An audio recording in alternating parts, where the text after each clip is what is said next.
Do you constantly think about work? When people ask you about yourself, do you find yourself only talking about your job, your work, and maybe not having much to contribute on other topics? When the smallest thing goes wrong at work or at the office, do you find yourself in a tailspin? Do you spend a lot of your time or most of your time at work by choice? If so, your identity might be enmeshed with your job. And it's really not healthy, but it's not hopeless either. So let's talk about it. I'm Dr. Kit Slice, life coach and licensed psychologist, here to inspire all my perfectionists and anxious achievers out there to feel calm and confident while holding clear boundaries. And definitely, if you're an anxious achiever or a perfectionist, you might be more likely to become enmeshed with your work because you're putting really high value on doing perfect at work or feeling like you have to achieve at work in order to feel a sense of identity and meaning and purpose.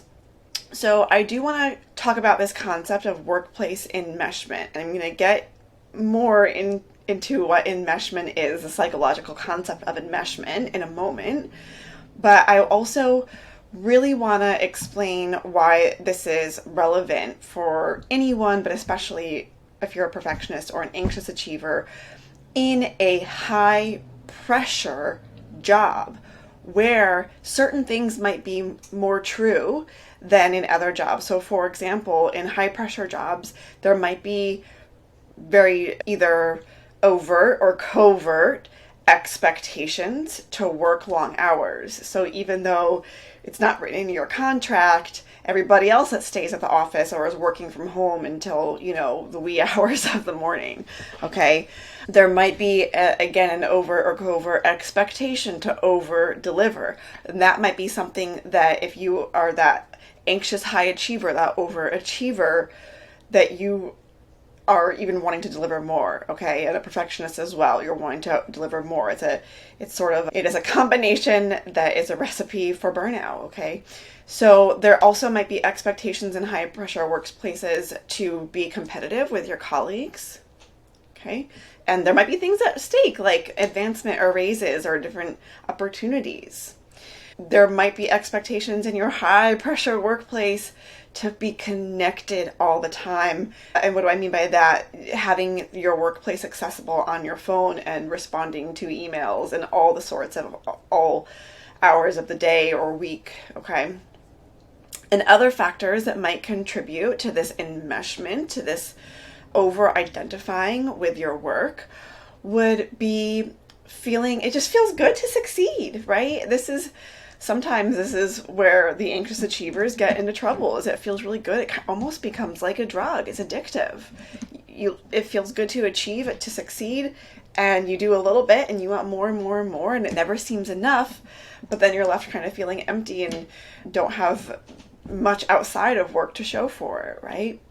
Other factors could be family or societal expectations to do well. Maybe you come from a family where maybe it's the norm, okay? Yeah, you go into a high pressure career and you kind of commit to it and that's your life, right? Or the opposite is true. Maybe you come from a family where you're sort of the first to get higher education or get a career, a profession, and you feel this really big onus to show your family, just like, hey, I made it. Look, I can do this, right? You feel like you have to prove yourself.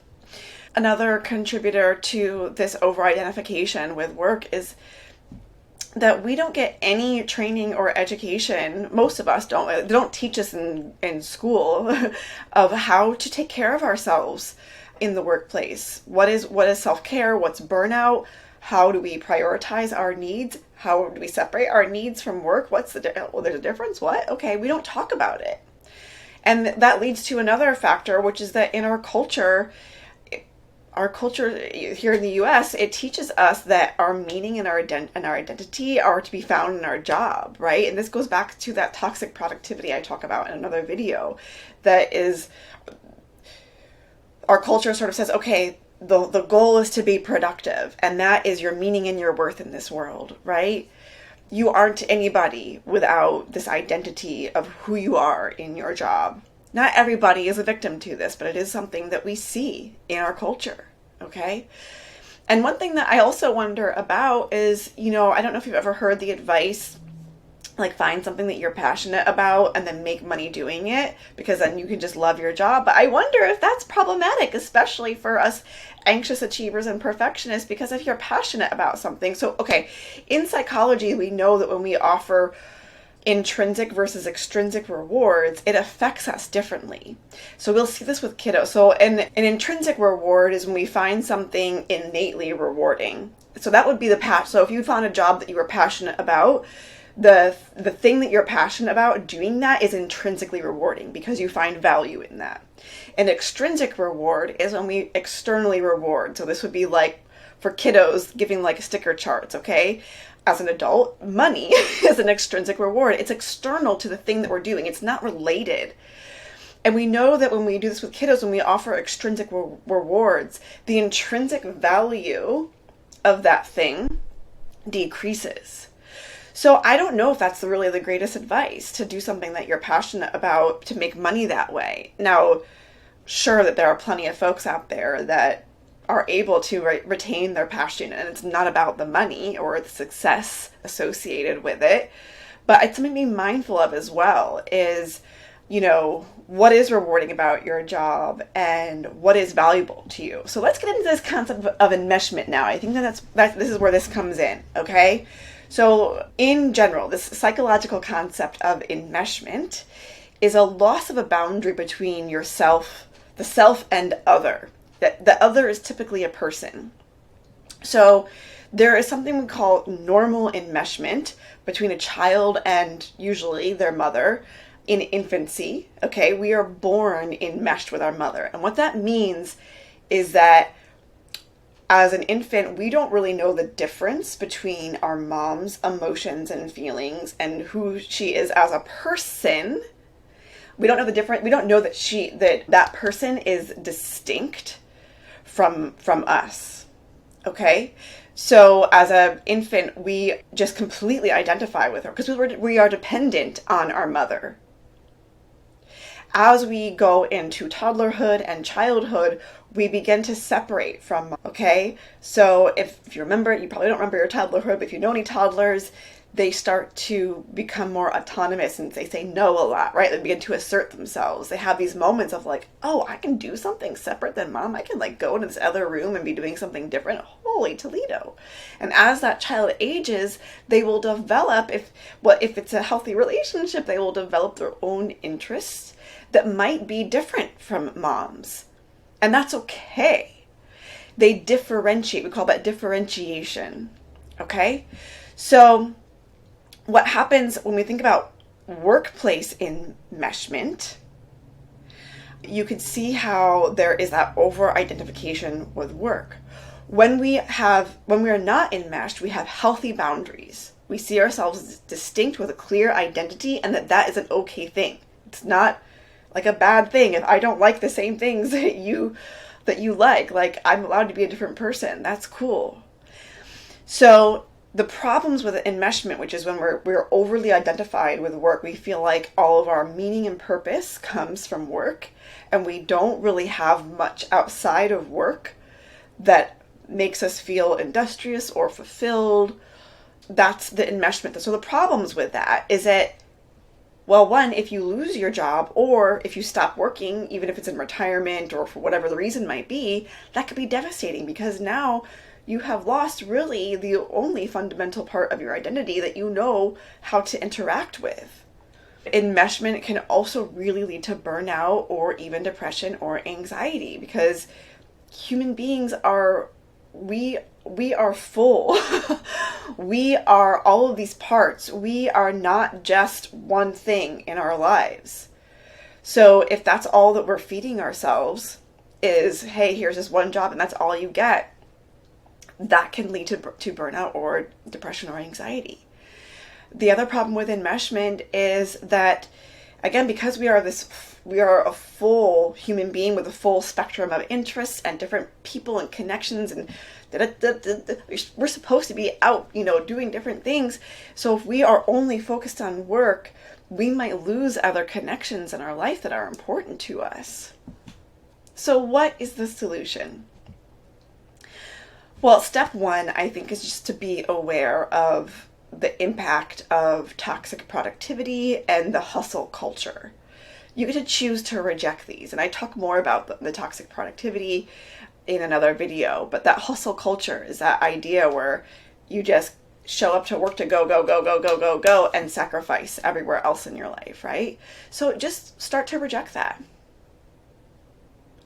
You don't have to buy into that to be successful. And what do I mean by successful? Like to have a job that provides, your basic needs and maybe some fulfillment. Maybe you have a job that you are passionate about, or there's something about it that is valuable to you. You have a job that fills that cup, but then you have all these other cups, right? So you reject the toxic productivity, the hustle culture, step one. Step two is to develop your sense of identity as that whole holistic human being with different parts, different interests. And if you're like, I don't have any, like, work is it? Well, what I would recommend is to just start small. Find yourself again, because there is more to you than just your job. I promise you that. And it may be scary to think about how do you find yourself, but start small. Start just by spending time with your own thoughts. That means like not listening to any music or podcasts or watching shows or being on your phone. Just spend some time in silence. And if that sounds scary, start really small. 1 minute, 2 minutes, 3 minutes. Work your way up to 5, 10. There's so much research out there on being bored. It's so valuable. We think about, most of us can remember back when we were kids, we have spent lots of time being bored, and now some kids, with phones and everything, that's sort of changing. But think back when you were a kid, if you had times when you were bored, like how much cool stuff you got into or what kind of imagination you came up with. It's the same thing in adulthood. We are more creative and altruistic after periods of boredom. And we're more productive after boredom. So if there is any value to productivity, we need boredom to actually have it. So if you're just being productive, you are experiencing diminishing returns if you're not allowing for downtime and boredom.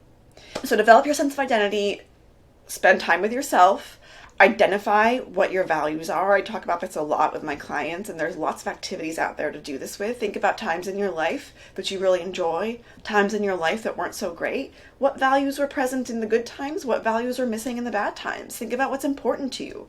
What do you prioritize? What do your behaviors show that you prioritize? And what do you wish you prioritized more? That's where you will find your values. Once you know your values, then find some hobbies or activities outside of work that reflect those values. So if you value, physical movement and creativity, find a dance class. Show up even though it's scary. Let yourself be a little bit scared to find out the possibility of having fun. So find your values outside of work, and then also determine how you want to engage with work. So what do I mean by this? Well, you could make a little pie chart and divide it into the time and energy that you would like to spend on work. What else? Hobbies, travel, time with others, learning, physical activity, self-development, volunteering. You make the list that's important to you, but make a pie chart and kind of say, okay, I want to spend this much time on work and this much time on this and this much time on that. And then compare that to how you do spend your time and how you prioritize yourself. So if you are over enmeshed with work, if you feel like that your identity is just work, all is not lost. Start small with some of these things. This is not going to be an overnight transformation if you're enmeshed with work. And that's okay. But this can be an exciting journey for you to really do some self-reflection, some introspection, and develop the different parts of yourself, the wholeness of your being. How can you share that with yourself, with others, so that you don't get burned out Okay, folks, I hope that you found this helpful, and I'll see you next time. Bye.